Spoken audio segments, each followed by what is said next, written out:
All right, thank you, Kathy. And thanks to the nice folks at Hayako for having me in. I appreciate it. We're enjoying working with you folks, and this is a wonderful forum they have going on. This is a wonderful educational program going on. We're starting Legal Week now, and if you've looked at the topics, the speakers are really good. I recommend that as many of you can take in as many of the topics this week, because I think you'll get some real value out of it.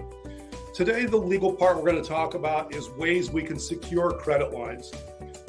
Essentially, what we're going to talk about is ways we can strengthen our position as creditors and bolster our position.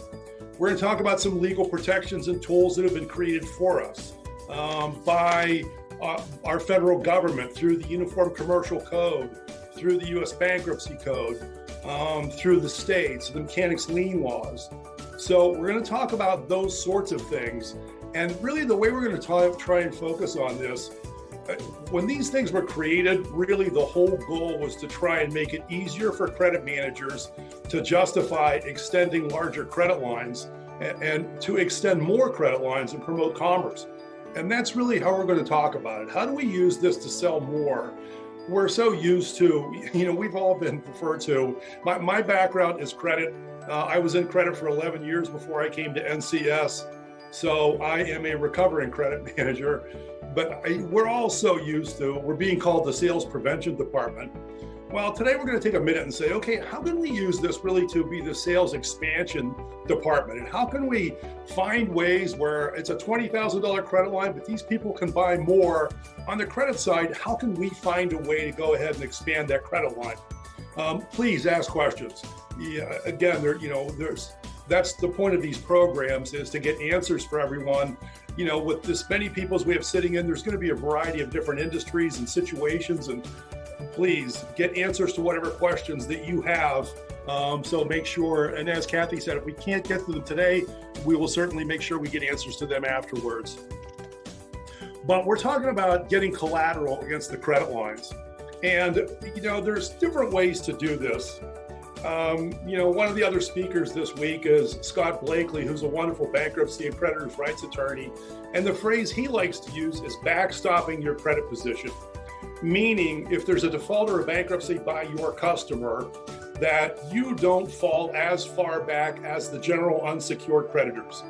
You've probably all gone through situations where a customer filed bankruptcy, you filed suit, you went a couple of years, you finally did get a judgment, you got on the docket, you got a judgment, and then you tried to exercise your post-judgment remedies, and you still didn't get anything. Or you've gone through a bankruptcy and the secured creditors got paid in full, and you got 25 cents on your dollar.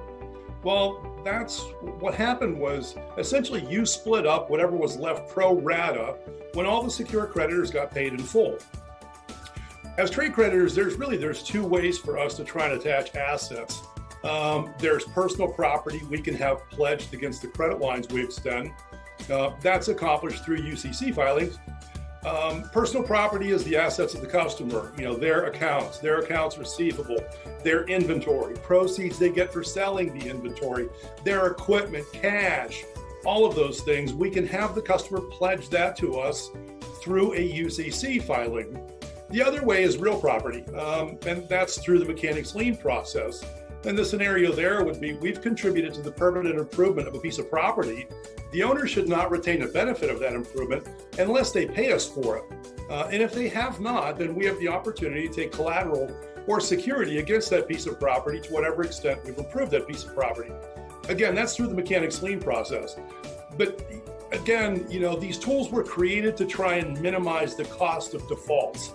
They really wanted to create a system where we could create the pecking order of our claims as creditors without all of us having to go to the courthouse and sue one another. Because in the scenario we spoke about a minute ago, we've all gone through that. You get that judgment. It's taken you a couple of years. You've spent a lot of money with an attorney. And you try and go through your post-judgment remedies and you still don't get anything, and it costs you a lot. That was the goal of this, was to try and minimize the cost of defaults and promote commerce, make credit transactions cheaper. Therefore, more people would extend credit lines. That means more people would buy. and it would drive our economy. It seems to have worked pretty well.